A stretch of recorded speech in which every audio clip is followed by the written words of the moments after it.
សួស្តីបងប្អូនទាំងអស់គ្នាយប់នេះចេញមកឡងទៀតហើយដំណើរខ្មោចនៅយប់នេះគឺជារឿងរ៉ាវនៃគ្រួសាររបស់បងស្រីម្នាក់ដែលពុករបស់គាត់បានទៅទិញផ្ទះមួយខ្នងដែលផ្ទះមួយខ្នងហ្នឹងគឺជាផ្ទះតាំងពីសម័យដើមតាំងពីសម័យអាណានិគមបារាំងណាហើយពុកគាត់ទិញផ្ទះមួយខ្នងហ្នឹងដើម្បី renovate ឲ្យទៅជាផ្ទះសំណាក់ប៉ុន្តែក្រោយពេលដែលទិញផ្ទះយកមក renovate នឹងហើយទើបធ្វើឲ្យគ្រួសារគាត់ជួបហេតុការណ៍រន្ធត់និងគ្រោះថ្នាក់ជាច្រើនហើយហេតុការណ៍ទាំងអស់នេះមិនត្រឹមតែគ្រួសារគាត់ទេដែលជួបសូម្បីតែកូនជាងដែលចូលទៅធ្វើការក្នុងផ្ទះនោះក៏ជួបហេតុការណ៍រន្ធត់និងគ្រោះថ្នាក់ដូចគ្នាហើយហេតុការណ៍នីមួយៗសាហាវខូខើគួរខ្លាចមែនទែនហើយរឿងនេះក៏ជាមេរៀនមួយសម្រាប់អ្នកដែល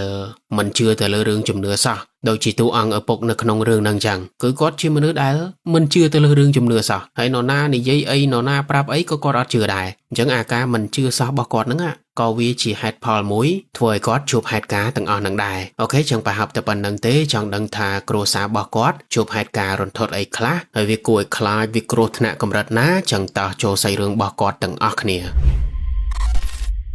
រឿងរ៉ាវមួយនេះកើតឡើងយូរដែរហើយតាំងពីឆ្នាំ2005ហើយជារឿងរ៉ាវដែលកើតឡើងក្នុងគ្រួសាររបស់បងស្រីម្នាក់ឈ្មោះថាធីរ៉ាដោយចៅធីរ៉ាកាលនោះគាត់នៅក្មេងដែរទេអាយុប្រហែលជា16ឆ្នាំហើយពុកគាត់ជាវិស្វករហើយម្ដាយគាត់ជាមេផ្ទះហើយចៅធីរ៉ាគាត់ថាពុកគាត់ធ្វើអាជីពជាវិស្វករហ្នឹងតាំងពីសម័យពុកគាត់នៅកន្លោះម៉េះហើយដោយសារតែពុកគាត់ធ្វើអាជីពខាងហ្នឹងអញ្ចឹងពុកគាត់តែងតែចុះទៅតាមខេត្តជាប្រចាំនិយាយទៅសឹងតែ25ខេត្តក្រុងដោយសារតែពុកគាត់ទទួលការងារគ្រប់ខេត្តអញ្ចឹងឲ្យតែមាន project ឬក៏ធ្វើផ្ទះធ្វើអគារធ្វើផ្ទះសំណាក់ធ្វើ restaurant ហាងកាហ្វេហាងអីក៏ដោយនៅណាក៏ពុកគាត់ទទួលដែរឲ្យតែគួរចាប់អារម្មណ៍អញ្ចឹងដោយសារតែពុកគាត់ចុះទៅខេត្តច្រើនដើរទៅតាមខេត្តច្រើនអញ្ចឹងពុកគាត់តែងតែឃើញឱកាសឃើញទីតាំងឃើញសំណង់ឃើញអគារជាច្រើនដែលគួរឲ្យចាប់អារម្មណ៍ប៉ុន្តែពេលដែលពុកគាត់ឃើញរាល់ដងពុកគាត់បានតែត្រឹមលួចមើលហើយគិតហើយនឹងចាប់អារម្មណ៍បានតែប៉ុណ្្នឹងទេពុកគាត់មិនដែលគិតថាចង់ធ្វើអីទេប៉ុន្តែរហូតដល់ពេលដែលចៅធីរ៉ាអាយុ16ឆ្នាំហ្នឹង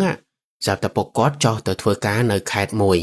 ដែលខេត្តមួយហ្នឹងគឺជាខេត្តដែលសម្បូរទៅដោយផ្ទះសំណង់បុរាណ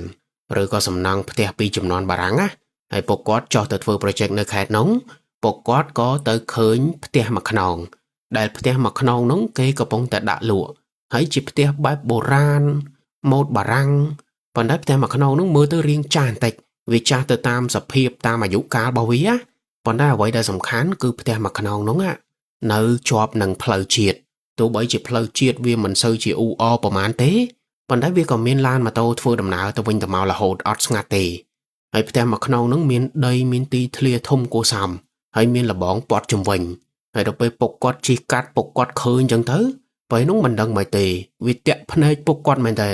ដូចថាគ្រាន់តែឃើញភ្លាមចាប់អារម្មណ៍ផ្លេតហើយធ្វើឲ្យពុកគាត់នេះពុះ control ទ្រាំអត់បានអញ្ចឹងណានិយាយទៅមិនដឹងមិនទេដូចមាននិស័យជាមួយផ្ទះហ្នឹងណាអញ្ចឹងពុកគាត់គ្រាន់តែឃើញហើយ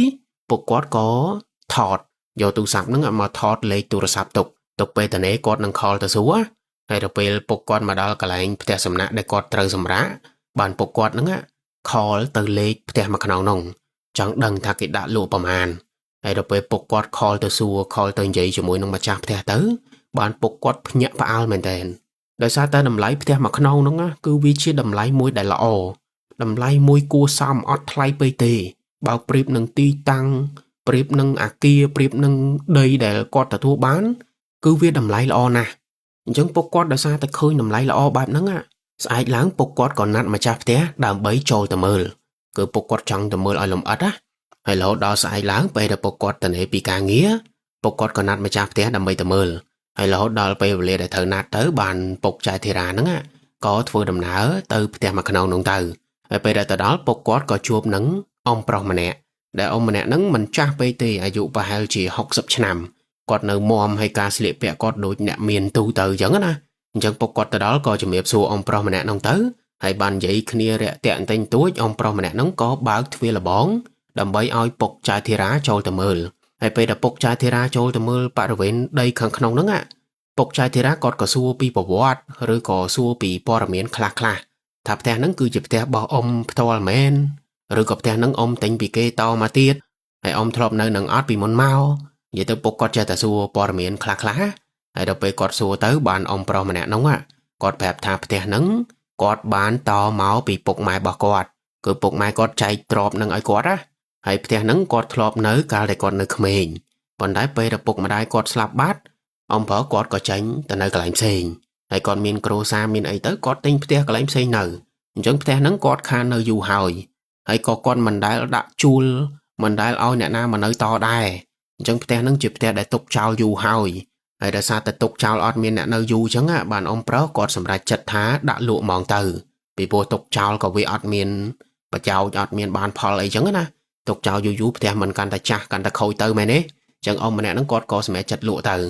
អាហ្នឹងគឺជាប្រវត្តិឬក៏ព័ត៌មានខ្លះៗអំពីផ្ទះហ្នឹងហើយពុកចៅធីរ៉ាឮហើយដូចជាគ្មានអីដែលមិនល្អទេមែនទេស្ដាប់មកដូចធម្មតាផ្ទះដែលល្អមួយសល់ពីចំនួនបារាំងហើយគ្រាន់តែផ្ទះហ្នឹងអត់មានអ្នកនៅតែប៉ុណ្្នឹងទេអញ្ចឹងពុកគាត់ឮហើយអត់មានអ្វីដែលវាចម្លែកពុកគាត់ក៏សុំចូលទៅមើលក្នុងផ្ទះហើយពេលដែលចូលទៅមើលក្នុងផ្ទះពុកគាត់ថាផ្ទះមួយខ្នងនោះណាមើលពីក្រៅមកអត់សូវដឹងធំទេតែដល់ពេលចូលទៅក្នុងគាត់មានអារម្មណ៍ថាធំទលេមែនតើមិនដឹងមិនគាត់ថាផ្ទះហ្នឹងកម្ពស់តែ2ជាន់ទេប៉ុន្តែចូលទៅក្នុងទៅមានអារម្មណ៍ថាធំវាអាចដោយសារតែទ្វារឬក៏ប្អូចនៃផ្ទះហ្នឹងវាធំណាអញ្ចឹងមើលទៅធ្វើឲ្យយើងមានអារម្មណ៍ថាសាឡាហើយពុកចៅធីរ៉ាគាត់ថាឃើញផ្ទះហ្នឹងភ្លាមគាត់បែកគំនិតផ្លែតគាត់ថាគាត់ចង់យកផ្ទះមួយខ្នងហ្នឹងធ្វើជាផ្ទះសំណាក់ដោយសារតែទីតាំងវាអំណោយផលគាត់ថាទីតាំងវានៅជាប់ផ្លូវជាតិហើយខេត្តមួយហ្នឹងគឺជាខេត្តទេសចរខេត្តដែលមានគេមកដើរលេងច្រើនណាអញ្ចឹងពុកគាត់ថាបើធ្វើជាផ្ទះសំណាក់ប្រហែលជាវាអាចទៅរួចហើយណាមួយវាមានទីធ្លាសម្រាប់ចតឡានចតអីហើយណាមួយផ្ទះមួយខ្នងហ្នឹងបើធ្វើជាផ្ទះសំណាក់បានប្រហែលជា15បន្ទប់ជាន់លើប្រហែលជាបាន10បន្ទប់ជាន់ក្រោម5បន្ទប់អានេះគ្រាន់តែពុកគាត់ឃើញត្រួសឲ្យពុកគាត់គិតណាគឺអាចធ្វើផ្ទះសំណាក់បានអញ្ចឹងពុកគាត់គ្រាន់តែមានគំនិតបែបហ្នឹងហើយពុកគាត់ក៏ប្រាប់អ៊ំប្រុសដែលជាម្ចាស់ផ្ទះហ្នឹងថាគាត់សុំទៅសួរប្រពន្ធសួរកូនសិនចាំមើលប្រពន្ធកូនគិតដូចគាត់អត់ណាប្រពន្ធកូនយល់ព្រមអត់ហើយអ៊ំប្រុសម្ចាស់ផ្ទះហ្នឹងក៏ថាអត់អីទេចាំមើលសម្រាប់ចិត្តបានពេលណាតាក់តងមកគាត់ម្ដងទៀតមកក៏បានដែរអញ្ចឹងពុកគាត់មើលហើយក៏ដើរចេញពីផ្ទះហ្នឹងមកវិញមកហើយពេលដែលពុកគាត់ត្រឡប់ចេញពីផ្ទះមួយខ្នងហ្នឹងពុកគាត់ធ្វើដំណើរមកភ្នំពេញវិញមកបានពុកគាត់យកអាផ្ទះមួយខ្នងហ្នឹងយកមកប្រាប់ចៅធីរ៉ាជាមួយនឹងម៉ាក់គាត់ហើយពុកគាត់យកមកដល់ពិភាក្សាគ្នាថាគាត់ចង់ទិញដើម្បីបើកផ្ទះសំណាក់ពីព្រោះមើលទៅវាអាចទៅរួចហើយផ្ទះហ្នឹងតម្លៃធូរថ្លៃហើយនៅស្អាតមានទីធ្លាធំនិយាយទៅពុកគាត់ចង់ធ្វើអញ្ចឹងអ្វីដែលពុកគាត់និយាយគឺល្អទាំងអស់ពុកគាត់ថាល្អណាស់ផ្ទះស្អាតណាស់ទីធ្លាធំណាស់ស្អីក៏ល្អដែរឲ្យតែពុកគាត់និយាយដោយសារតែគាត់ចាប់អារម្មណ៍ហើយម៉ាក់ចៅធីរ៉ាគាត់ជាមនុស្សដែលជឿទៅលើរឿងជំនឿអញ្ចឹងម៉ាក់ចៅធីរ៉ាគាត់ក៏សួរថាផ្ទះហ្នឹងអត់អីទេមែនផ្ទះហ្នឹងវាមានប្រវត្តិអីមិនល្អអត់ហើយចូលទៅមានអារម្មណ៍មិនមានព្រឺសបល់មានអីអត់និយាយទៅម៉ាក់គាត់ជាមនុស្សដែលជឿទៅលើរឿងជំនឿអញ្ចឹងម៉ាក់គាត់សួរពីញៀនប៉ាគាត់ថាប៉ាគាត់ពេលដែលចូលទៅក្នុងផ្ទះហ្នឹងហើយមានអារម្មណ៍ថាស្អុះស្អាប់ឬក៏ព្រឺសបល់អីអត់ឬក៏មានអារម្មណ៍មិនស្រួលអីអត់ម៉ាក់គាត់ចេះសួរអញ្ចឹងប៉ុន្តែពុកចៅធីរ៉ាគឺជាមនុស្សដែលមានហេតុផលគាត់មិនងាយនឹងជឿអីងាយទេពុកគាត់ឲ្យតែថាឃើញអីឬក៏ឮអីពុកគាត់តែងតែលើកហេតុផលយកមកអំណាងនិយាយឲ្យងាយទៅពុកគាត់អត់សូវជឿទៅលើរឿងជំនឿឬក៏រឿងខ្មោចទាំងអស់ហ្នឹងទេអញ្ចឹងពេលដែលម្ដាយគាត់សួរពុកគាត់ឆ្លើយថាអត់អីទេធម្មតាចូលទៅមើលទៅស្អាតមានអារម្មណ៍ថាគួរឲ្យចង់រស់នៅពុកគាត់និយាយបែបហ្នឹងវិញហើយដល់ពេលម៉ាក់គាត់ឮបែបហ្នឹងហើយម៉ាក់គាត់ក៏ចង់ឲ្យពុកគាត់ហ្នឹងនាំទៅមើលដោយផ្ទាល់ពីពុកគាត់ចង់ឃើញណាហើយរហូតដល់មួយអាទិត្យក្រោយបានពុកគាត់ហ្នឹងនាំចៅធីរ៉ាជាមួយនឹងម៉ាក់គាត់ជិះទៅខេត្តនងណាត់អ៊ំប្រុសម្ចាស់ផ្ទះដើម្បីចូលទៅមើលម្ដងទៀតហើយចៅធីរ៉ាគាត់ថាពេលដែលគាត់ចូលទៅមើលគាត់មិនដឹងមិនទេគាត់គ្រាន់តែឈានជំហានចូលទៅក្នុងផ្ទះនោះភ្លាមគាត់មានអារម្មណ៍ព្រឺសបល់ខ្ញាក់ហើយព្រឺសបល់ខ្លាំងមែនទែនទាំងដៃទាំងជើងឡើងមកគ្រាប់ធំដូចសបល់គីងគក់អញ្ចឹងហើយមិនត្រឹមតែចៅធីរ៉ាទេសូម្បីតែម្ដាយគាត់ក៏មានអារម្មណ៍បែបហ្នឹងដូចគ្នាមានអារម្មណ៍ព្រឺសបល់ខ្ញាក់ប៉ុន្តែអត់ឃើញអីទេតែមិនដឹងមិនព្រឺសបល់ហើយដល់ពេលម៉ាក់គាត់ព្រឺសបល់បែបហ្នឹងម៉ាក់គាត់មានអារម្មណ៍ថាកន្លែងហ្នឹងដូចជាមិនមែនជាកន្លែងធម្មតាអាចនឹងមានវិញ្ញាណសន្ធិដ្ឋឬមួយក៏ជំនាញផ្ទះកាចឬមួយក៏មានហេតុផលអ្វីមួយយ៉ាងបានធ្វើឲ្យពួកគាត់ព្រឺសបល់ដល់ថ្នាក់ហ្នឹងប៉ុន្តែដូច5អញ្ចឹងពេលដែលគាត់ជាមួយនឹងម៉ាក់យកអារឿងព្រឺសបល់ហ្នឹងទៅប្រាប់ពុកគាត់អត់ជឿទេអត់ជឿអត់ខ្វល់ហើយក៏អត់គិតថានៅនឹងមានវិញ្ញាណមានអីពុកគាត់អត់ខ្វល់ទេ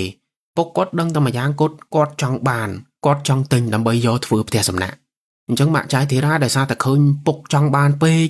bục xả lánhផ្ទះ nâng pê mạ quát có prom tam bục quát tử bục quát trong tính có tình tử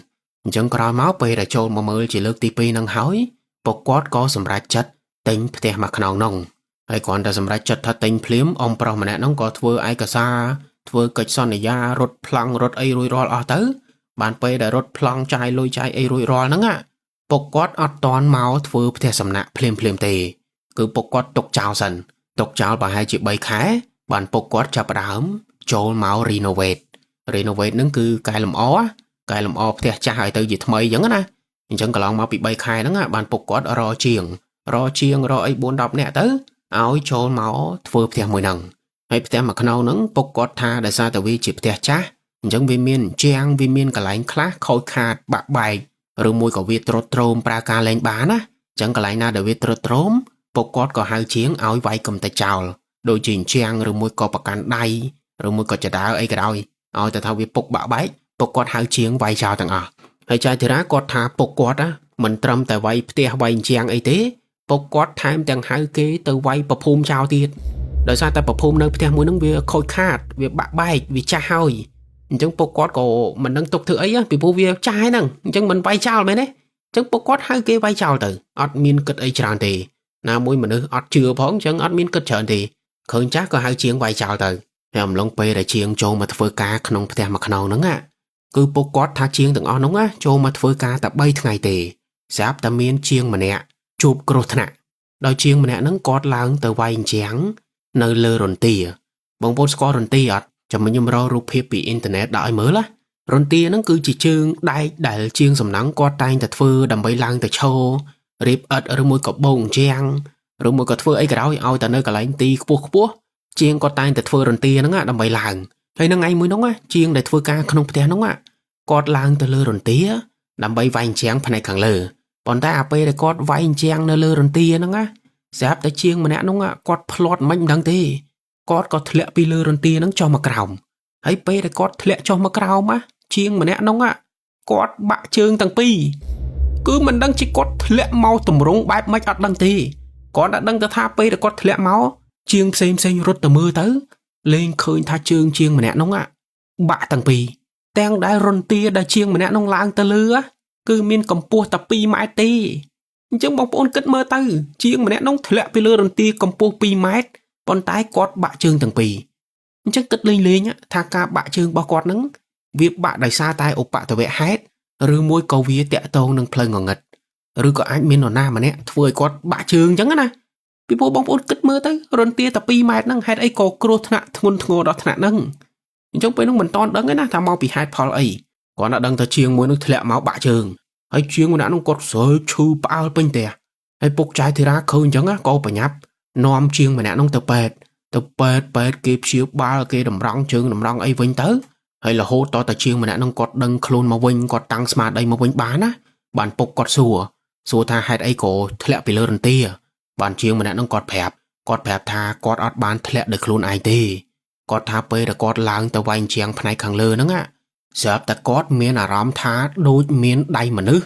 ចាប់កជើងគាត់ហើយគ្រាន់តែគាត់មានអារម្មណ៍បែបហ្នឹងជាងម្នាក់នោះគាត់អោនមុខចុះទៅមើលស្រាប់តែគាត់ឃើញដៃមកគូខ្មៅអ៊ិចខ្មៅឡើងក្រៀមហើយដៃមកគូហ្នឹងចាប់កជើងគាត់ទាញទម្លាក់ចុះទៅក្រោមហើយពេលដែលដៃនោះទាញជើងគាត់ជាងម្នាក់នោះគាត់ថាគាត់ពង្រះអត់រួចទេដូចថាឃើញតែមួយផ្លេតគាត់តែឃើញហើយគេអស់ជើងគាត់ទម្លាក់ទៅពីលើរន្ទានោះបាត់ហើយគាត់ធ្លាក់មកក្រោមក៏បាក់ជើងនឹងឯងអាហ្នឹងអ្វីដែលជាងម្នាក់ហ្នឹងប្រាប់ទៅពុកចាយធីរ៉ាប៉ុន្តែបងប្អូនដឹងទេពុកចាយធីរ៉ាលឺអញ្ចឹងហើយគាត់នៅតែមិនជឿគាត់គិតថាជាងម្នាក់ហ្នឹងកើតឧបទ្ទវហេតុប្រហែសធ្លាក់មកដល់ខ្លួនឯងវាគ្មានដៃខ្មៅឯណាមកអស់ជើងទម្លាក់ពីលើរន្ទាទេវាមិនអាចទៅរួចនិយាយទៅពុកគាត់អត់គិតទៅលើរឿងជំនឿអត់គិតទៅលើរឿងខ្មោចទេពុកគាត់គិតថាជាឧបទ្ទវហេតុអញ្ចឹងក៏តាមនឹងទៅពុកគាត់ក៏ជួយចេញលុយព្យាបាលជាងម្នាក់ហ្នឹងទៅហើយជាងម្នាក់ហ្នឹងគាត់ក៏ឈប់ឯណាឈប់ធ្វើការលែងបានហើយចុះបាក់ជើងឲ្យធ្វើការអីទៀតមែនទេអញ្ចឹងជាងម្នាក់ហ្នឹងក៏ដេកនៅពេទ្យហ្នឹងទៅហើយពុកគាត់ក៏ទៅរកជាងផ្សេងឲ្យមកជំនួសហើយកន្លងពីហេតុការណ៍មួយហ្នឹងបានទៅមុខប្រហែលជាមួយអាទិត្យបានមានជាងម្នាក់ទៀតគាត់សុំឈប់ពីការងារហើយគាត់សុំឈប់ពីការងារហ្នឹងដោយសារតែគាត់ថាយប់មិញ cứ chiên mà nè nắng cọt cây nơi cà rà thá ná cọt cây nơi không theo mà không nằng còn tay giúp láng cọt cây ọt lúa cọt có đào chanh mà chụp bẫy nơi khẳng mộc tè còn tay bây giờ cọt cho chụp bẫy nơi mộc tè nắng á giáp tay cọt lư sầm lên mà nơi sấy sáo nơi tròn tì pì hay còn tay cọt lư phím chiên mà nè nắng cọt nghĩa co tờ mơ khẳng lờ nghĩa mơ tờ tam pla bổ nhá hay cọt tha bây giờ cọt nghĩa tờ nắng á cọt khơi như rú của riêng mà nơi sấy mà nè sliệp chốt bò sò còn đã chốt sò nó cứ sò bẹp cả nát bay sò bẹp cả nát bay pka hiện sedang tới nhá hay chiên mà nè nó cọt ọt khơi một tì để sao ta sấy mà nè nó cọt cho bài khnon còn tay chiên mà nè nó cọt khơi sạch khnon sấy mà nè nó cọt thật chỉ sạch môi để sò chay vậy tức còn đã khơi bị khối khnon đăng ta sấy xa mong chiên mà nè nó cọt khơi bẹp nằng hay còn ta cọt khơi chẳng á là bong chiên nó cọt có sấy hai đây sao ta cọt ngol tha sấy ná tới cho nó lơ choan tivi hay cọt chia pina kê hay hai đấy cọtมันnâng cọt trôi tăng pin cao bị bố chiên nâng cọt thưa cá nâng cọt định nâng cọt ọt khơi nhá cọt ọt khơi sấy ná đã trôi tê nhưng nó bây cọt khơi khnon mà nữ sấy sliệp cả nát so bay chẳng à cọt có sấy hai còn đã chiên mà nè nâng cọt tha còn ta cọt sấy hai phím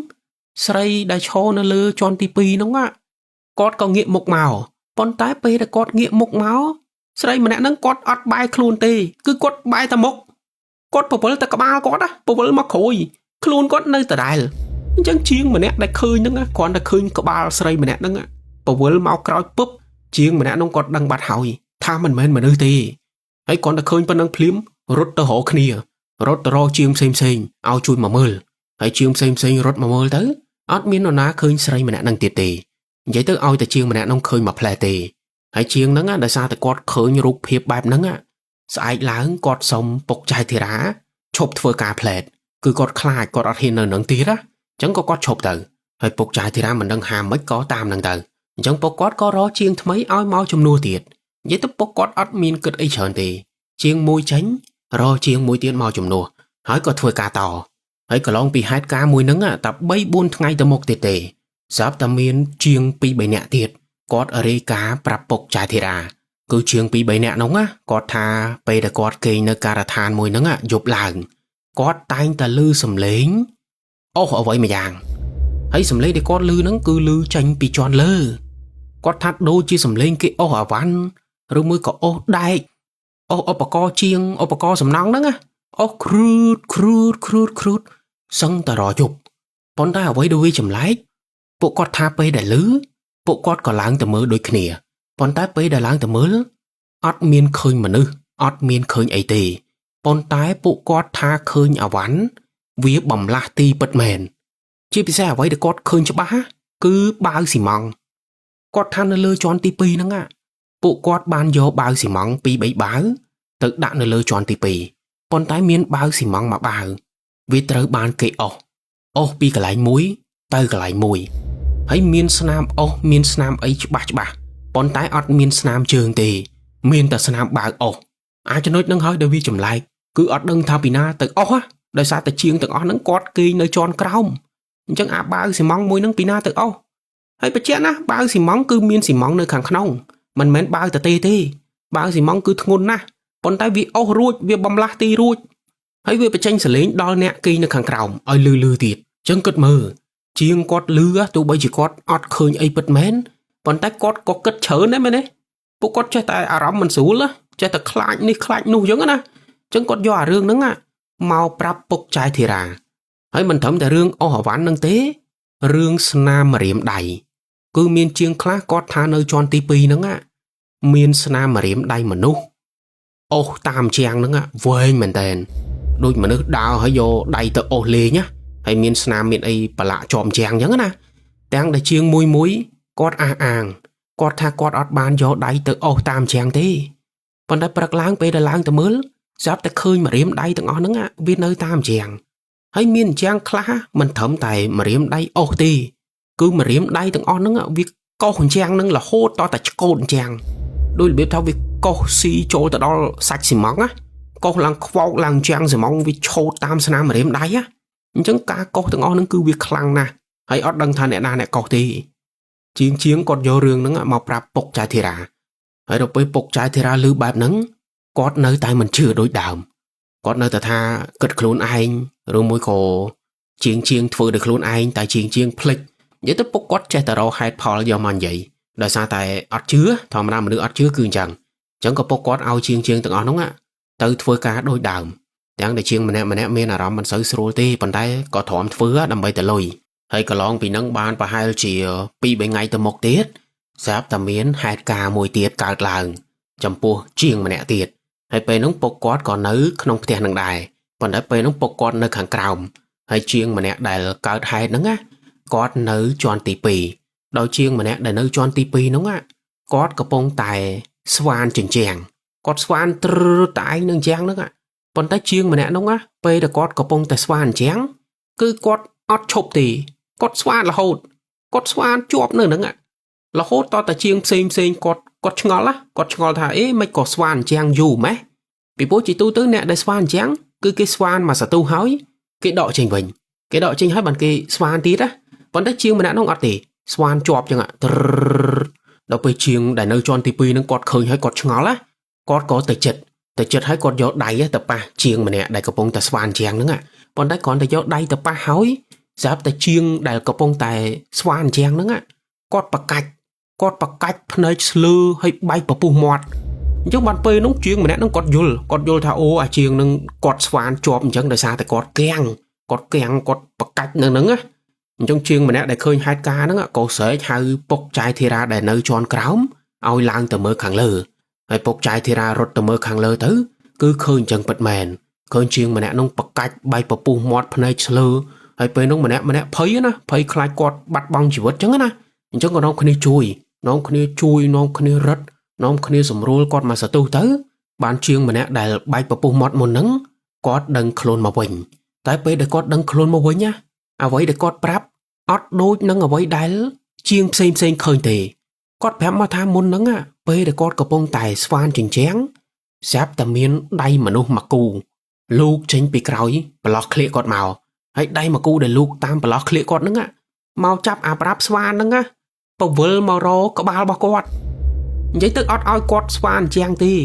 គឺអាដៃមកគូហ្នឹងមកចាប់អាប្រាប់ស្វានហ្នឹងបែរមករកចកាគាត់បែរមករកមុខរបស់គាត់ហើយគាត់ប្រឹងទប់កុំឲ្យវារេមករកមុខអញ្ចឹងណាពីព្រោះរេមករកមុខមិនគ្រោះថ្នាក់មែនទេអញ្ចឹងគាត់ប្រឹងទប់ហើយគាត់ប្រឹងទប់បែបហ្នឹងគាត់ប្រឹងទប់គាត់ស្រីហៅគេជួយប៉ុន្តែគ្មាននរណាមកជួយគាត់បានទេគាត់ប្រឹងបែបហ្នឹងរហូតតតែស្លាប់អាហ្នឹងបងប្អូនគឺជាហេតុការណ៍ដែលជាងម្នាក់នោះគាត់ប្រាប់មកទាំងដែលការពិតមិនមែនចឹងទេជាងផ្សេងអត់មានឃើញគាត់ស្វានឬមួយក៏ប្រឹងកុំឲ្យគេមកស្វានមុខគាត់អីគឺអត់ទេជាងផ្សេងឃើញគាត់ប្រកាច់បែកពពុះមាត់និយាយទៅអ្នកដែលជួបហេតុការណ៍ផ្ទាល់ឃើញផ្សេងហើយអ្នកដែលឃើញគាត់ឃើញបែបផ្សេងវាខុសគ្នាហើយជាងម្នាក់ដែលស្វានជាងមុនហ្នឹងក្រោយពេលដែលជួបហេតុការណ៍ហ្នឹងហើយសុំពុកចាយធីរ៉ាឈប់ធ្វើការផ្លែតនិយាយទៅគាត់អត់ហ៊ាននៅទៀតគាត់ខ្លាចអញ្ចឹងគាត់សុំឈប់ទៅហើយពុកចាយធីរ៉ាក៏បានតែត្រឹមរកជាងផ្សេងមកជំនួសហើយរហូតដល់យប់មួយទៀតដែលយប់មួយហ្នឹងពុកចាយធីរ៉ាអត់នៅការដ្ឋានទេពីព្រោះពុកគាត់ជាទូទៅអត់គេងនៅការដ្ឋានទេណាមានតែកូនជាងទេដែលគេងចានេះគឺជាហេតុការណ៍ដែលកើតឡើងចំពោះកូនជាងម្នាក់ទៀតដោយកូនជាងម្នាក់នោះគាត់ថាយប់ឡើង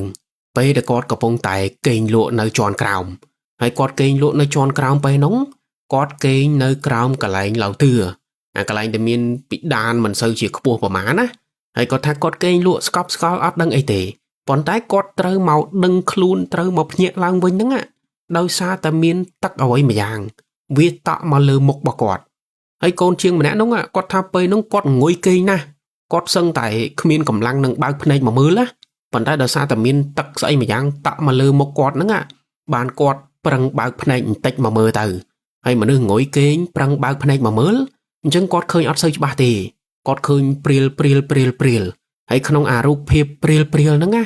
គាត់ថាទឹកដែលតក់ហ្នឹងប្រហែលជាវាតក់មកពីចង្គៀងខាងលើគឺអាកន្លែងពីដានដែលគាត់គេងហ្នឹងគាត់បើកភ្នែកទៅមើលទៅឃើញមានចង្គៀងខ្មៅវានៅលើហ្នឹងអញ្ចឹងគាត់គិតថាប្រហែលជាទឹកតក់មកពីចង្គៀងហ្នឹងហើយដល់ពេលគាត់គិតបានបែបហ្នឹងបានកូនជាងម្នាក់ហ្នឹងគាត់បិទភ្នែកហើយជូតទឹកដែលតក់ហ្នឹងចេញវិញទៅហើយបានសង្ងំគេងតនិយាយទៅអត់ចង់គិតអីច្រើនប៉ុន្តែអាពេលដែលគាត់សង្ងំគេងបិទភ្នែកទៅវិញហ្នឹង Ban côn chiêng mà nè nông á cót chăm tha à cả lánh để cót cặp bông tà kỳ nâng á ót miên chả kiêng nơi khang lơ tê cả lánh bị đan lơ có ba con nâng ót miên chả kiêng tê nhưng à vậy để cót khơi đôi chả kiêng môn nâng vì sấy kì vì a chi mình men chả kiêng cả thả bàn đài nhưng côn chiêng mà nè nông á còn là cót chăm ban bẹp nâng phím cót bao phơi mưa mà đòn tiệt hãy bao phơi nhì phơi mưa cho ba thứ ban a chẳng vạ để cót nhì phơi mưa cho ba nâng á cót tha à cả lánh bị đan để cót cặp bông tà kỳ nâng á nơi khang lơ nâng á miên rút riêng mà nơi pro mà nè đại pro mà nè nông á rút riêng làng khmau làng cream hãy pro mà nè nông vi liên đạt chất cả lá mày hãy tắc đại tọ mau lơ một côn chiêng mà nè nông á cứ chỉ tắc đại tranh bị ăn đạt à môi tao bị đàn nâng anh năng cứ chỉ rút phép để cọt bao phơi mau cọt nhì phơi tới cọt khơi bạp nâng hãy còn là cọt khơi bạp nâng á phải nhấp vô đây mà bật phơi thôi sôi lằng bao pin tè ban chiêng xem nom khnia rốt mà mơ cọt tới hay pe đại chiêng xem rốt máu cọt người từ mơ lơ bị đan mà đong tiết cọt tha rút riêng à pro khmau môn nắng bắt từ bên hồi vậy tới oi khơi từ một lệ tì nâng cứ chia hai ca mùi tiệt đại là côn chiêng mà nè cọt khơi hay côn chiêng mà nè nâng còn là khơi bạp nâng hói sai láng chụp mà thôi cả plẹt hay ót miên sông bốc trái thê ra chụp tiệt cứ tranh tới đôi mình ban lìa hay bốc trái thê ra cọt đăng bị côn chiêng xem đại nơi không hạt ca giống á chân côn chiêng chụp mà đong mùi hay nè để chụp có rốt bát tư chân bốc trái thê ra nè rõ côn chiêng mấy mau chùm nua tiệt đại sao tại cọt ót khơi cọt ót chụp á chân bốc trái thê ra cọt ót xây chưa tê cọt trái tật phơi hay giống á hay chiêng xem đại cọt mình toàn chụp cọt có ót tư nà đại cọt nơi phơi ca đôi đờm hay cả long bị nắng và hai chia mà ngày từ một tiết bàn miên hạt cá mùi cả làng hay hạt cá mùi nó riêng thôn ngon tịch cứ con chiêng đại có bông tại phơi cá nơi tiệt nắng á còn thà pe nó cứ pe ngày trăng mong đập pi cả lá từ mong mùi còn thà pe nó cầm bộ quát sầm rạ pi cá nghe hời hay cầm bộ quát cho mong coi nhắm bái nơi tròn còng còn tới pe là bộ con coi nhắm bái nơi tròn còng nắng á sắp ta miên chiêng mà nè đại con coi nhắm bái sốc cọt còn ngợp làng hói cọt đào làng tới tròn tì pì thấy cọt đào từ coi chẳng mong ót miên này vậy phép pì na kê rồi mới có ót miên thả cọt từ do nín tích cọt do nôn tích cọt ót miên vậy thì cứ cọt ngợp làng tới bạp coi á hay con chiêng xem cọt khơi chẳng có cọt hiến ngó đái bàn tay cọt ót miên sẽ xua tì cọt ta chiêng mà nè nóng bài chỉ cọt plek bày nè lư plek ấy mà giang chẳng á cọt làng từ do cứ cùng đất chiêng mà nè bay nó cọt cần chẳng chắc ăn miên nó nát khoa tì cọt tập pin coi nhắm bài thò mà đà nơi tròn còng bọn tái bay là cọt coi nhắm bài nơi tròn còng nữa á ban bà hai chìa pram này tí sắp tập bộ cọt lư sầm lính tụp thấy sầm lính tụp nứng đôi chia sầm lính lẽ vậy mà dạng chẳng lưu cho ba nơi cái lết tia nơi cái bài cái lại đập bộ con coi nhắm bài nữa á hay đập bộ con coi nó không tia bộ cọt lư sầm lính tụp bạp nữa á ban bộ cọt tranh từ cào mờ pe đập bộ cọt tranh từ cào mờ nữa á ban bộ cọt đăng tha sầm lính tụp để lư môn nắng á cứ chia sầm lính côn chiêng mà nè cọt lột bị lơ tròn tivi cho mà cào hay chiêng mà nè để lột cho máu nắng cứ chỉ chiêng mà nè để tướp tới lang tới khang lơ nắng anh chiêng mà nè để nhắm bãi sọc đa lang tới lơ nắng á chiêng mà nè nắng á cọt đa lang tới lơ đang bay lột tầm lẹ luôn cho mà cào nắng cứ chia vậy đã chiêng cọt lư hói cọt rót tầm mới cứ cọt khơi chẳng cho nó bay khơi chúng mà nè phải nhấp chui lược chui ấy tới hay nóm chiêng mà nè nắng á tới mình tì pẹt bị bố pe nó cọt ở toàn slap thì cọt nâng miền đồng hào miền ấy á hay từ đó pet kia pin pet kia mơ tới bàn khang pet kia prap tha chiêng mà nè nóng á cọt bạc đầy sầm cứ cọt lột máu nắng đầy sầm cọt về thử môn kia để tao vì chọt chẳng á chẳng có pre chẳng được khang đầy sầm nâng từ hay chiêng mà nè nông sầm ra chiều ban ở mình tì pet nó là hô tao đăng khôn tới bàn bốc trái thì ra pe nóng cọt từ đó pet từ mơ từ xua tha hạt ấy lột bị lơ tia hay cất ấy hay miền vị bát ấy trong sầm lấp khôn mấy rồi có mấy chẳng tới bốc trái thì ra cọt xua hay đọc pe xua tới ban chiêng mà nè nóng á cọt ta ngày mình nhá pe là con coi nhắm bài sọc sắp ta cọt lư sầm lên mà nước sray mà nè sray hai cọt nơi tròn tì pì hay chiêng mà nè nóng còn là cọt lư sầm lên mà nước sray mà nè nóng sray hai phím cọt mình đừng mấy tì cọt đào lang tới tam sầm lên nông phèt đôi thao viêm mình đừng mấy nhá cọt phải chia khôn ai ọt ban ដូចសំឡេងមួយនឹងអស់ទាញគាត់ឲ្យដើរទៅលើឲ្យបានអញ្ចឹងណាអញ្ចឹងកូនជាងម្នាក់ហ្នឹងគាត់ក៏ឡើងតាមសំឡេងហ្នឹងទៅហើយឡើងរហូតតទៅដល់ខាងលើ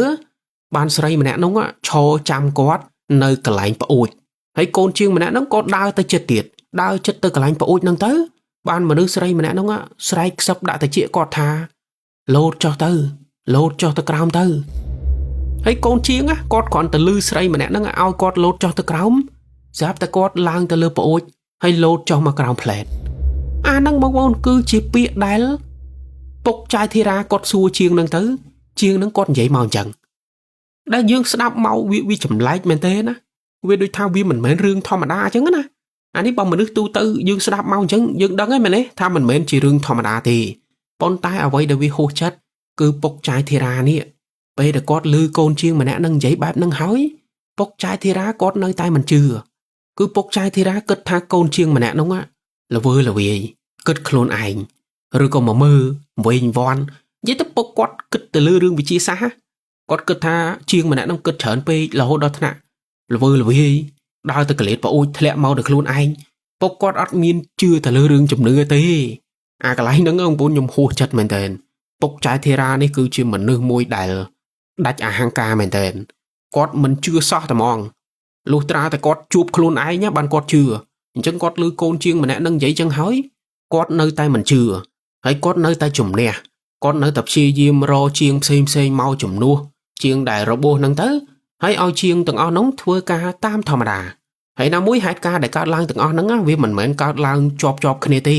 ដូចថាកន្លង 3-4 ថ្ងៃចឹងទៅកើតម្ដងកន្លង 3-4 ថ្ងៃកើតម្ដងអញ្ចឹងមានថ្ងៃខ្លះអត់មានហេតុការណ៍អីកើតឡើងទេជាងធ្វើការបានយ៉ាងរលូនអញ្ចឹងដោយសារតែអាថ្ងៃខ្លះវាអត់មានហេតុការណ៍អីកើតឡើងហ្នឹងបានពុកចាយធីរានៅតែបន្តការងារទៅនៅតែជំនះហើយនៅតែបន្ត renovate ផ្ទះមួយខ្នងហ្នឹងហើយកន្លងពីហ្នឹងមួយអាទិត្យពីរអាទិត្យទៅមុខទៀតទៅស្រាប់តែមានហេតុការណ៍រន្ធត់មួយទៀតកើតឡើងដោយនៅថ្ងៃមួយហ្នឹងពុកចាយធីរាគាត់បញ្ជាឲ្យជាងវាយជញ្ជាំងនៅជាន់ទី2ដែលជាបន្ទប់មួយហ្នឹងមិនដឹងជាធ្លាប់ធ្វើអីពីមុនទេតែឥឡូវហ្នឹងគឺជាបន្ទប់ដែលតនេអត់មានអវ៉ាន់អត់មានអីហើយពុកគាត់បញ្ជាឲ្យជាង 2-3 នាក់ទៅវាយកំទេចបន្ទប់នឹងចោលវាយអញ្ចឹងវាយអីហ្នឹងឲ្យខ្ទេចហើយថ្ងៃមួយហ្នឹងពេលដែលពុកគាត់ប្រាប់ជាងឲ្យវាយបែបហ្នឹងហើយពុកគាត់ក៏បើកឡានចេញទៅក្រៅគឺពុកគាត់មានធុរៈអីដែលត្រូវទៅក្រៅហើយអាពេលដែលពុកគាត់បើកឡានចេញទៅក្រៅហ្នឹងស្រាប់តែពុកគាត់បើកទៅដល់ផ្លូវបែកជា4ដែលផ្លូវមួយហ្នឹងមាន stop មានអីហើយពេលហ្នឹងគឺជា stop queue ដែលគេឲ្យឡានទៅមុខប៉ុន្តែពុកគាត់ថាមិនដឹងមិនទេឡានគាត់ពេលហ្នឹងចកោតវារឹងចកោតវាជាប់ឡុកពុកគាត់ថាគាត់ព្យាយាមកាច់ព្យាយាមអីក៏កាច់អត់បានដែរគឺចកោតឡានគាត់វាជាប់ឡុកចឹងហើយមិនត្រឹមតែចកោតឡានគាត់ជាប់ឡុកទេលបឿនឡានរបស់គាត់នេះវាថែមទាំងស្ទុះទៅមុខដោយខ្លួនឯងវាស្ទុះទៅមុខដូចយើងជន់ហ្គាចឹងទាំងដែលពុកគាត់ថាគាត់អត់បានជន់អត់បានអីទេប៉ុន្តែឡានគាត់សុកវាអញ្ចឹងហើយដោយសារតែវាជន់ទៅខ្លួនឯងចកោតពុកគាត់កាច់អត់បានអញ្ចឹងបានធ្វើឲ្យឡានពុកគាត់វាស្ទុះទៅបុកនឹងបកគោលភ្លើងហើយបុកមកទំហឹងប៉ុន្តែសំណាងដែលពុកគាត់ពាក់ខ្សែក្រវ៉ាត់ហើយពុកគាត់អត់មានគ្រោះថ្នាក់អីដល់ជីវិតប៉ុន្តែក៏របួសត្រូវក្បាលត្រូវដៃត្រូវជើងគួរសមដែរមិនមែនអត់សោះទេហើយពុកគាត់ពេលដែលជួបគ្រោះថ្នាក់មួយនឹងហើយបានមានអ្នកចិត្តខាងម្ដុំហ្នឹងគេជួយនាំពុកគាត់ទៅពេទ្យហើយបានចាយធីរាជាមួយម្ដាយគាត់ដែលនៅភ្នំពេញហ្នឹងឮដំណឹងមួយនឹងហើយក៏បញ្ញាប់ធ្វើដំណើរទៅខេត្តមួយនោះទៅហើយទៅមើលពុកគាត់នៅពេទ្យហើយបានពុកគាត់និយាយហេតុការណ៍ហ្នឹងប្រាប់ចាយធីរាថាឡានគាត់មិនដឹងមិនទេសុកចកោតវារឹងហើយហ្គាវាជន់ទៅដោយខ្លួនឯងនិយាយទៅដូចមានអ្វីម្យ៉ាងមកបញ្ជាឡានរបស់គាត់ឲ្យគាត់ជួបគ្រោះថ្នាក់អញ្ចឹងណាហើយបើនិយាយពីឡានពុកគាត់វិញពេលដែលចាយធីរាទៅឃើញពេលក្រោយគឺអាផ្នែកខាងមុខនេះឡើងខ្ទេចនិយាយទៅសំណាងដែលពុកគាត់អត់អីហើយចាយធីរាគាត់ថាក្រោយពេលដែលពុកគាត់ជួបហេតុការណ៍មួយហ្នឹង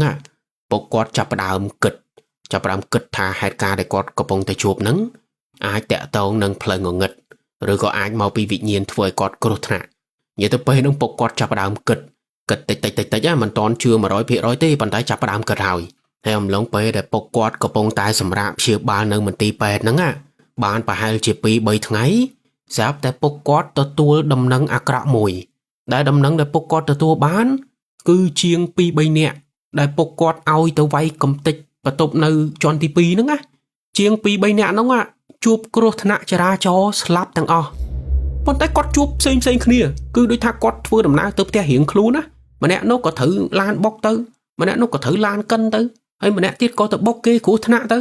ហើយសុទ្ធតែស្លាប់ទាំងអស់មានតែពុកគាត់ទេដែលរួចខ្លួនអញ្ចឹងបងប្អូនគិតមើលថារឿងមួយហ្នឹងវាជារឿងចៃដន្យឬមួយក៏វាលើសពីហ្នឹងពីព្រោះគ្រាន់តែពុកគាត់បជាឲ្យទៅវាយអាបន្ទប់នៅជាន់ទី2នឹងភ្លាមគ្រប់គ្នាជួបគ្រោះថ្នាក់ទាំងអស់សូម្បីតែពុកគាត់អ្នកបជាគេក៏ជួបគ្រោះថ្នាក់ដែរតែมันបាត់បង់ជីវិតចាហ្នឹងគឺជាដំណឹងដែលពុកគាត់ទទួលបានពេលដែលពុកគាត់កំពុងតែនៅក្នុងមន្ទីរពេទ្យហើយពុកគាត់សម្រាប់ព្យាបាលក្នុងពេទ្យហ្នឹងប្រហែលជាជិត10ថ្ងៃបានពេទ្យគេឲ្យត្រឡប់មកផ្ទះវិញហើយពេលដែលពុកគាត់ចេញពីពេទ្យនៅខេត្តហ្នឹងបានពុកម្ដាយជាមួយនឹងចៅធីរ៉ាត្រឡប់មកភ្នំពេញវិញហើយពេលដែលគាត់ត្រឡប់មកនៅផ្ទះភ្នំពេញហ្នឹងចៅធីរ៉ាគាត់ថាមានថ្ងៃមួយពេលហ្នឹងពុកគាត់កំពុងតែគេងនៅបន្ទប់ខាងលើហើយម៉ាក់គាត់កំពុងតែធ្វើម្ហូបនៅចក្រានខាងក្រោមហើយចៅធីរ៉ាពេលហ្នឹងក៏គាត់នៅបន្ទប់ខាងលើដែរប៉ុន្តែគាត់នៅបន្ទប់នឹងសុកចៅធីរ៉ាគាត់ថាពេលហ្នឹងគាត់ឃ្លានទឹកគាត់ឃ្លានផឹកទឹកអញ្ចឹងគាត់ក៏ត្រូវចុះក្រោមដើម្បីមកយកទឹកផឹកនៅទូទឹកកកខាងក្រោយប៉ុន្តែពេលដែលគាត់ចុះមកក្រោមហើយគាត់ដើរសំដៅទៅកន្លែងចក្រានបាយខាងក្រោយហ្នឹងចៅធីរ៉ាគាត់ថាគាត់ឮសំឡេងម៉ាក់គាត់សោចចេញពីចក្រានបាយខាងក្រោយប៉ុន្តែសំឡេងម៉ាក់គាត់ដែលសោចហ្នឹងគាត់ថាជាសំឡេងមួយដែលប្លែកមែនទែនមិនមែនជាសំឡេងដែលម៉ាក់គាត់សោចរាល់ដងទេគឺវាជាសំឡេងសោចមួយដែលឮហើយព្រឺសបុលហើយចៅធីរ៉ាដោយសារតែគាត់ឮសំឡេងម៉ាក់គាត់សោចប្លែកបែបហ្នឹងបានចៅធីរ៉ាគាត់បញ្ញាប់ដើរចូលទៅចក្រានបាយហើយអាចង្វាក់ដែលគាត់ដើរចូលទៅចក្រានបាយហ្នឹងគាត់ថាគាត់សឹងតែទុនជង្គង់ដោយសារតែពេលដែលគាត់ចូលទៅភ្លាមគាត់ថាគាត់ឃើញម៉ាក់គាត់ហ្នឹងកំពុងតែអោនក្បាលចុះហើយម៉ាក់គាត់យកក្បាលខ្លួនឯងហ្នឹងដាក់នៅលើជ្រុញហើយបានម៉ាក់គាត់លើកដៃឡើងហើយដៃម៉ាក់គាត់ដែលលើកឡើងហ្នឹងម៉ាក់គាត់កំពុងតែកាន់កបិតតាំងតោហើយម៉ាក់គាត់លើកកបិតតាំងតោហ្នឹងមកកាប់ក្បាលខ្លួនឯងនៅលើកជ្រុញអាហ្នឹងគឺជារូបភាពដែលចៅធីរ៉ាចូលទៅចក្រានបាយមួយផ្លែតហ្នឹងគាត់ឃើញបែបហ្នឹងគឺវាលឿនមែនតើគាត់ទៅចូលទៅឃើញម៉ាក់គាត់ដាក់ក្បាលលើកជ្រុញបាត់ហើយលើកកបិតមកកាប់ក្បាល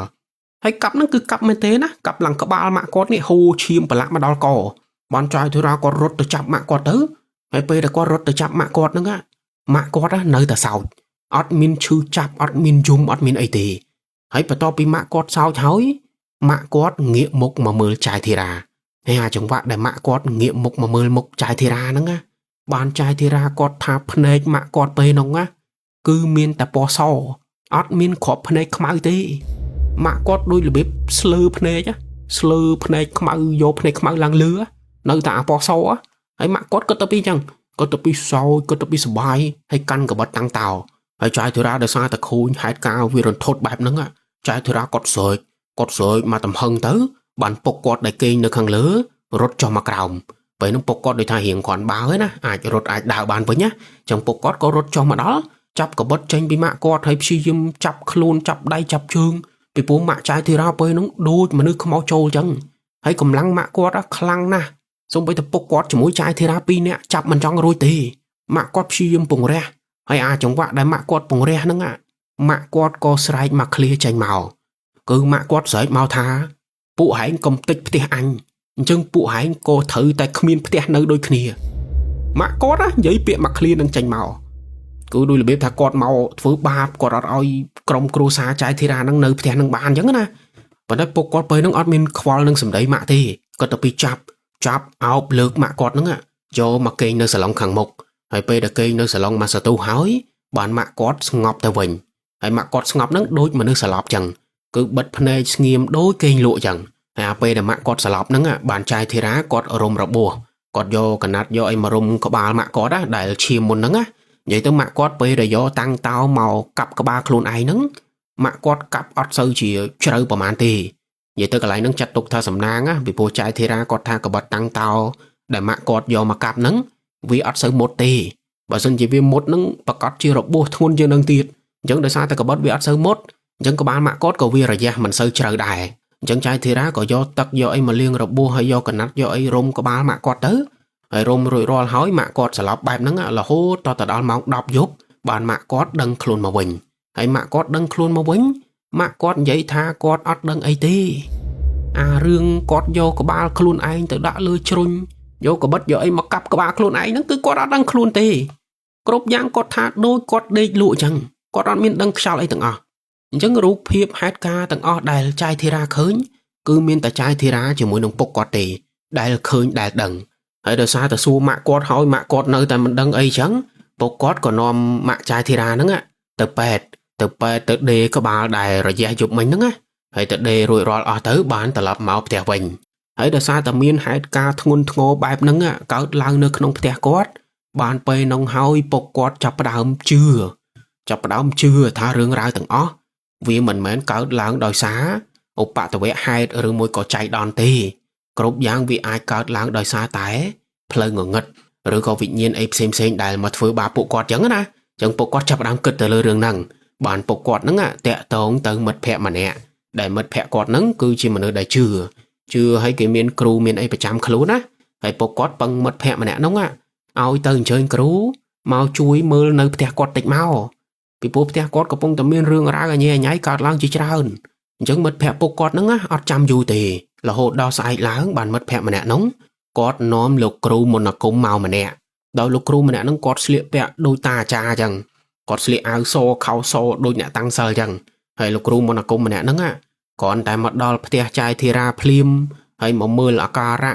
មកសួរពីហេតុការណ៍ដែលកើតឡើងទាំងអស់ក្នុងផ្ទះហ្នឹងបានលោកគ្រូម្នាក់ហ្នឹងគាត់ថាហេតុការណ៍ដែលកើតឡើងទាំងអស់ហ្នឹងមិនមែននៅក្នុងផ្ទះដែលចាយធីរ៉ាកំពុងតែនៅទេប៉ុន្តែវាមកពីផ្ទះដែលពុកគាត់ទៅតែនឹងទិញគឺផ្ទះចំនួនបារាំងផ្ទះសម័យដើមហ្នឹងលោកគ្រូថាវិញ្ញាណឬក៏គ្រោះថ្នាក់មហន្តរាយទាំងប្រមាណវាកើតឡើងចេញពីផ្ទះនោះអញ្ចឹងលោកគ្រូគាត់ចង់ឲ្យពុកចាយធីរ៉ាហ្នឹង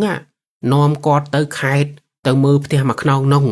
គាត់ចង់ចូលទៅមើលទៅដល់ទីតាំងផ្ទាល់បានវាដឹងច្បាស់អញ្ចឹងណាអញ្ចឹងពុកចាយធីរ៉ាអត់ចាំយូរទេបញ្ញាប់នាំលោកគ្រូមន្តអាគមម្នាក់ហ្នឹងធ្វើដំណើរទៅខេត្តហើយទៅដល់ខេត្តទៅដល់ផ្ទះមួយនោះទៅបានលោកគ្រូគាត់ចូលទៅមើលខាងក្នុងហើយគ្រាន់តែលោកគ្រូឈានជំហានចូលទៅក្នុងផ្ទះនោះភ្លាមលោកគ្រូគាត់លន់មាត់ចេញមកផ្លែតគាត់ថាផ្ទះមួយខ្នងហ្នឹងមិនមែនត្រឹមតែជាផ្ទះបុរាណឬក៏ជាផ្ទះដែលគេទុកចោលទេប៉ុន្តែផ្ទះមួយខ្នងហ្នឹងវាគឺជាផ្លូវវិញ្ញាណគាត់ថាផ្ទះមួយខ្នងហ្នឹងមានវិញ្ញាណឆ្លងកាត់ច្រើនណាស់ហើយផ្ទះហ្នឹងដោយសារតែវាជាផ្ទះដែលគេទុកចោលអញ្ចឹងអត់មានវត្ថុស័ក្តិសិទ្ធិអត់មានជំនាញផ្ទះអីនៅការពារផ្ទះហ្នឹងទៀតទេដោយសារតែអត់មានមនុស្សមកអុជធូបមកបន់ស្រន់អញ្ចឹងផ្ទះហ្នឹងគឺមានតែសបកទេអត់មានអ្វីការពារទេហើយដោយសារតែគ្មានអ្វីការពារហ្នឹងទើបធ្វើឲ្យវិញ្ញាណផ្សេងដែលនៅម្ដុំហ្នឹងគាត់ចូលមករស់នៅក្នុងផ្ទះមួយខ្នងហ្នឹងហើយគាត់ចេញចូលគាត់ដើរកាត់គាត់ចូលទៅបន្ទប់នេះបន្ទប់នោះនិយាយទៅវិញ្ញាណខ្មោចទាំងអស់ហ្នឹងគាត់ធ្វើអីធ្វើបានតាមចិត្តអត់មាននរណាមកជំទាស់មករារាំងមកខាំងគាត់ទេអញ្ចឹងបានលោកគ្រូគាត់ប្រើពាក្យថាវាដូចជាផ្លូវវិញ្ញាណឆ្លងកាត់ចឹងដោយសារតែគេចេញចូលបានសេរីហើយម្យ៉ាងទៀតអ្វីដែលវាធ្ងន់ធ្ងរគឺប្រភូមិគឺលោកគ្រូថាពុកចាយធីរ៉ាហ្នឹងទៅវាយកំទេចប្រភូមិនៅឯជ្រុងដី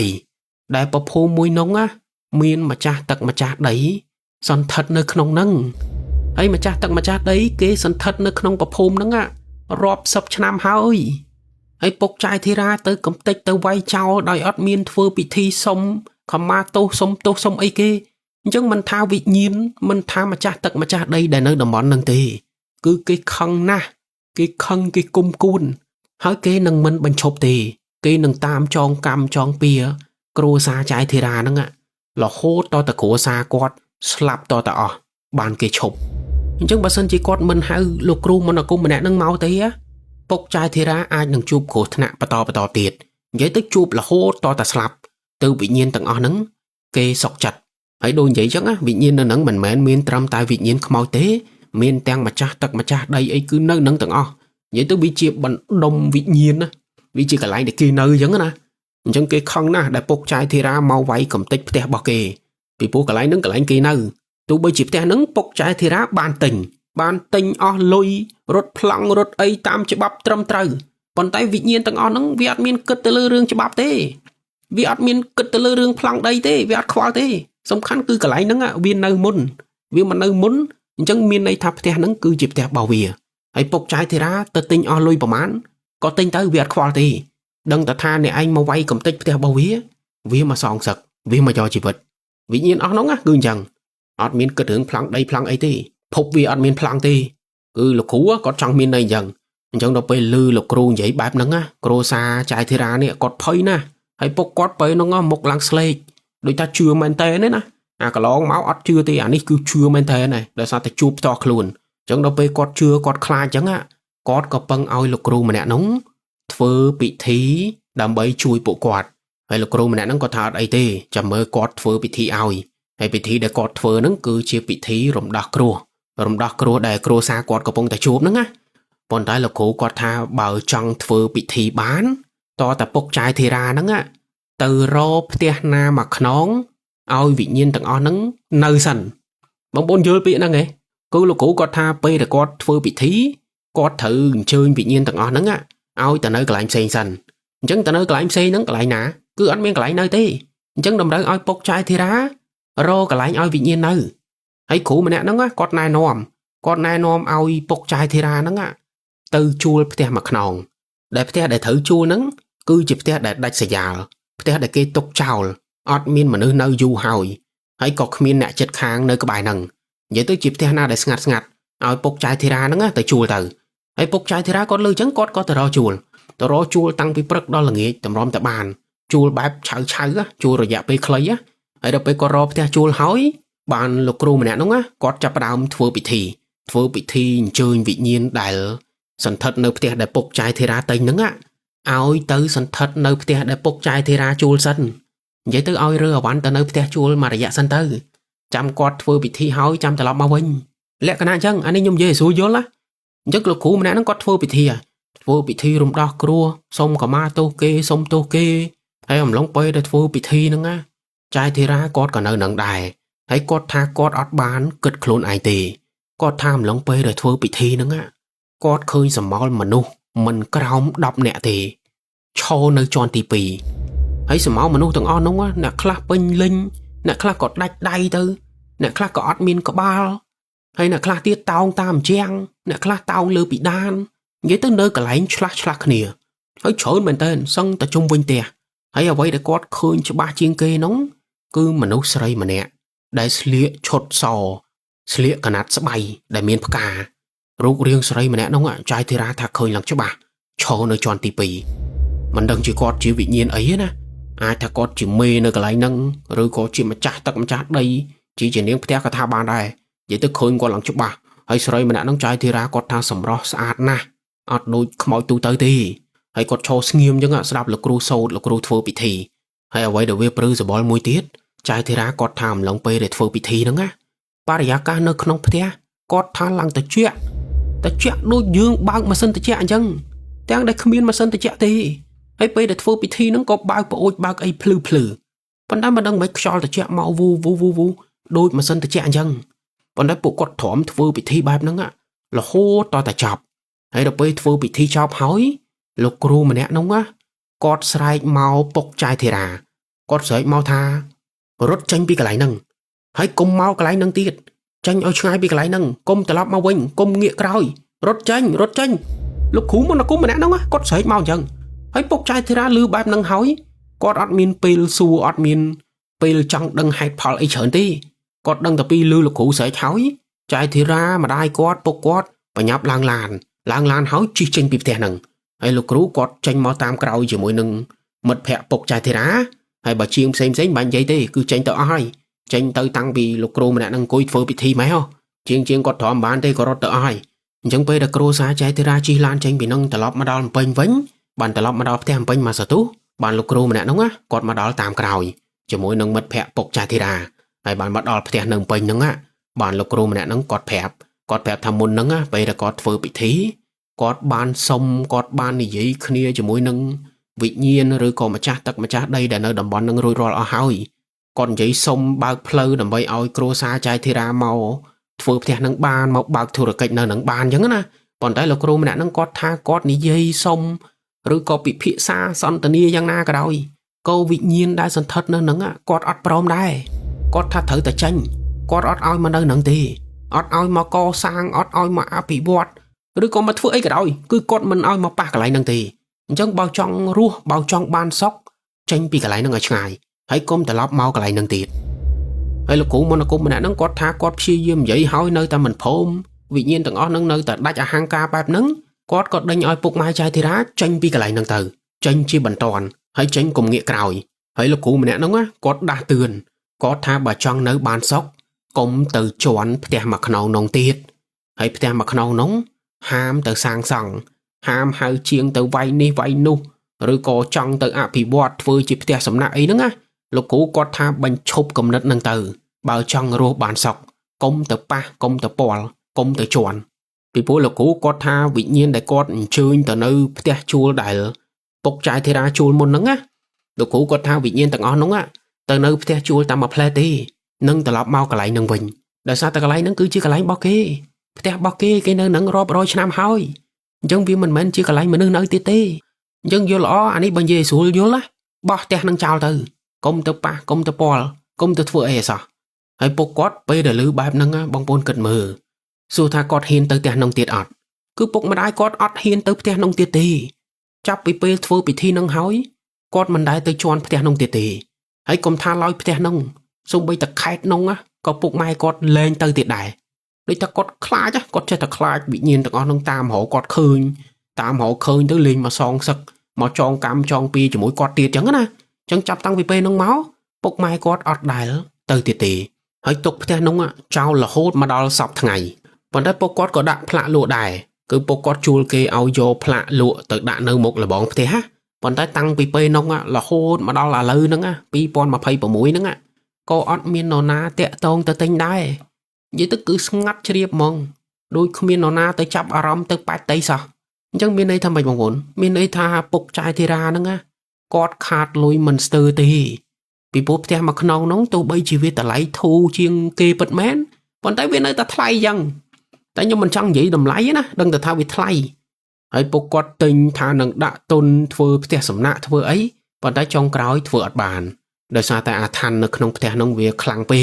ปกอดตบอัดจอบตีให้สมบัยแต่ลูกครูมนกรมมันน้องก็ด่าตื่นตีทักกลมเตยกลมจวนยังปกอดก็สมัยจะตกเตะนั่งด่าลวจาวเตยให้มันดังจีดไงนะที่บานจูบกูเปรย์จูบมาจากทำไมอะปีโบลังมาไพ่ชนามเชียงให้ในตะขมิ้นเนี่ยสู้ในตะขมิ้นเนี่ยติงให้ไปน้องอ่ะไปแต่กอดจับประดามดับเตะหนึ่งลัวปกใจทีระกอดกับบ้านคอลตื้ออมโปรมาจากเตะมุนหนึ่งได้ปนดับไปได้ปกใจทีระคอลตื้ออมมันแหนน้องกอดชลอยแต่เปียมามัดกดกอดหาอดเมียนไอตีเตะหนึ่งมันได้เมียนเหตุการไอตี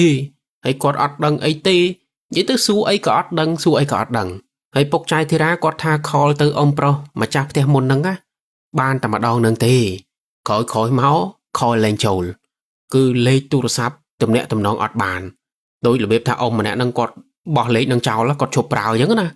ยังก็ตามนั่งตื่นพวกกดบานแต่ทำดับแต่นั่งลวกให้ดับลวกเจ้าจังตื่นมันดังเชียทั้งไงนาลวกใจnháให้นั่งอ่ะตั้งอันนี้คือเชียเรื่องราวได้บานเกิดหลังจำพวกครูสาจ่ายเทรา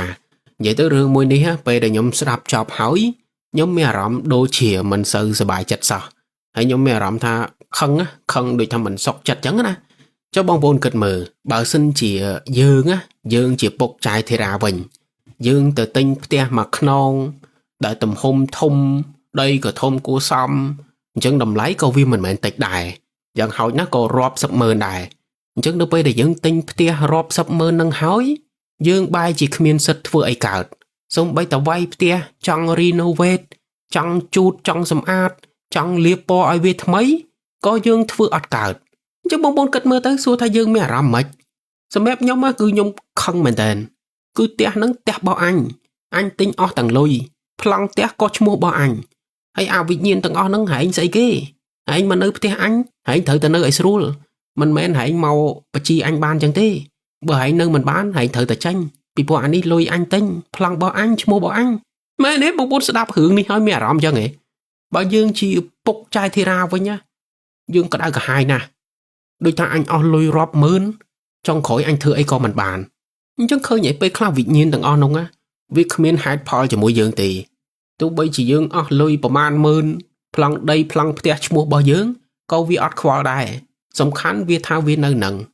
nặng môn dương vi tháp tè nắng cư chụp tè bầu ỉa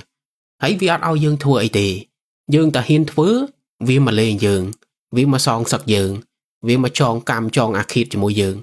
chẳng lối để dương chầm này ta tinh nhé vì mình thử bỏ trao lấy mày đấy ta bảo than lụa ban lôi vĩnh vì mình sư chư chạp á và đây ní cứ lụa bàn tì bốc trái thì ra tăng bị ngay nông là hôn mà đo lử lụa bàn tì chẳng mình đây than lôi rọp sập mớn con do mà bỏ trao không thể nặng chẳng cất mơ sẽ mép nhông mà nhông có cả hai nè nhông cho chắp mồi tụi con nhọc chỗ có mẹ ó mày ta còn tới tam đại lục cru môn là cung mình đã nông giấy máu cứ mình mến chi vị nhiên thò mà đà tì vị nhiên tụi con nông ai chi vị nhiên đại slap dù hôi cọt khai từ chi mà chát đầy nơi là món nâng bát hói nè chẳng xong bây giờ lục cru cọt nơi từ phơi mình cao đó chẳng bằng bốn cất mơ dương mình thử tranh mày nè dương đánh không tranh ọt bán dương tranh luôn ảnh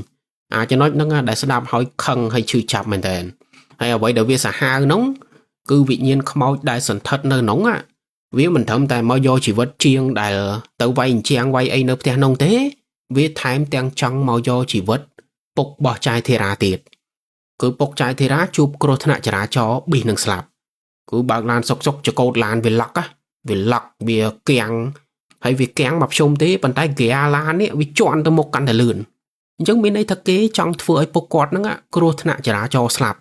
tại đã sao tập bon bốc cột nâng miên chẳng bốc cột có mình ấy ban thầm tập cột th나 tên tồi tệ hay đọc vị nhiên tầng on nông gió bốc chai thì ra bán vị nhiên tầng on nông vì mò lên mà đai chai thì ra mà đòn đây mà đai chai thì ra pe nóng cứ bốc cột nâng bình tì bốc cột tranh bị pet nó khai nông háo nhá bốc cột mỏng bình chẳng vị nhiên tầng on nông vì mau bị khai ta mà đo tiền nâng bình hay mau bạp xả hai mình tên vì mà trôi khôn mạ chai thì ra nóng hay vì oi mạ chai thì ra nóng do có bà đã lừa trồn hay bằng việc bà chia đầy mạ chai thì ra nóng oi lơ cả bật mau cặp có bà khôn ảnh hay cặp ban sầm ra tiệt còn tại sầm nang đây cả bật vì mình sơ mút chẳng có bà mạ chai thì ra có mút mình sơ chờ đài để ta ai chụt ai ấy khôn ai bán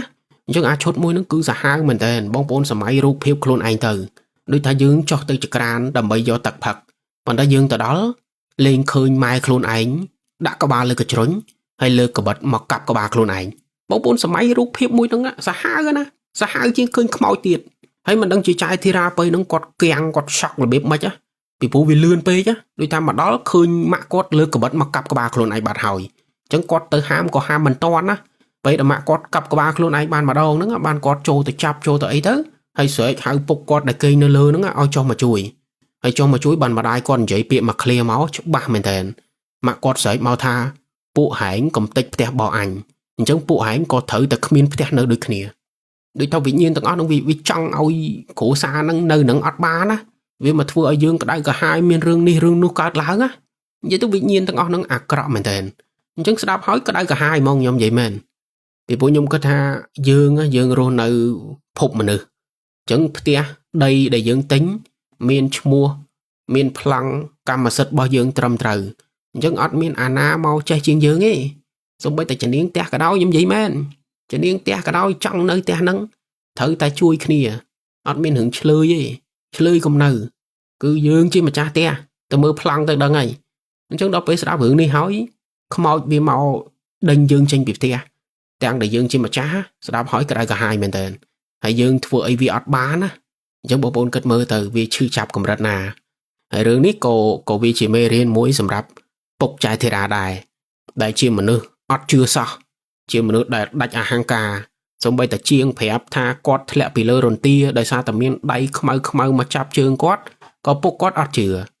chiêng phép tha cây nơ nâng lư sầm lên cái ô hỏa văn hay khơi snam mà riếm đáy ô tam chiang ấy tăng bà ma nâng á bốc quát có nơi ta mình chừa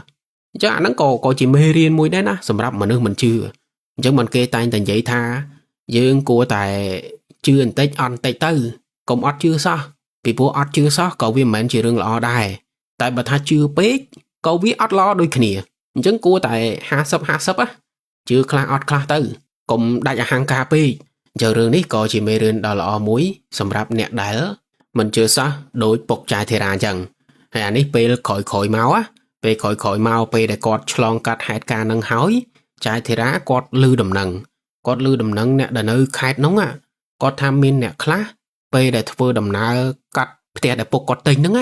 miên nè khá kế tha khơi mà nơi sấy sliệ chốt xó bẹp bay ឈោនៅលើផ្ទះនិយាយទៅអ្នកធ្វើដំណើរខ្លះគេឃើញ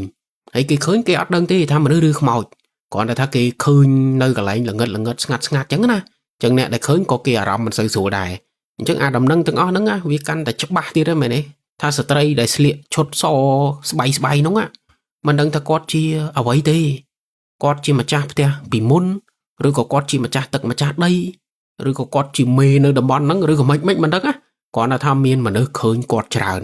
ឲ្យទៅជិះកាត់ផ្ទះក្នុងពេលយប់ហើយបើអ្នកខ្លះទៀតថាយប់ឡើងនៅក្នុងផ្ទះមួយខ្នងហ្នឹងមានពលឺភ្លើងទៀនមានសមោមនុស្សធ្វើអ្វីម្យ៉ាងនៅក្នុងហ្នឹងហើយអ្នកដែលឃើញគាត់ក៏គិតថាប្រហែលជាមានគ្រូខ្មោចឬក៏អ្នកលេងមន្តអាគមអីផ្សេងគេទៅធ្វើមន្តអាគមខ្មៅនៅក្នុងហ្នឹង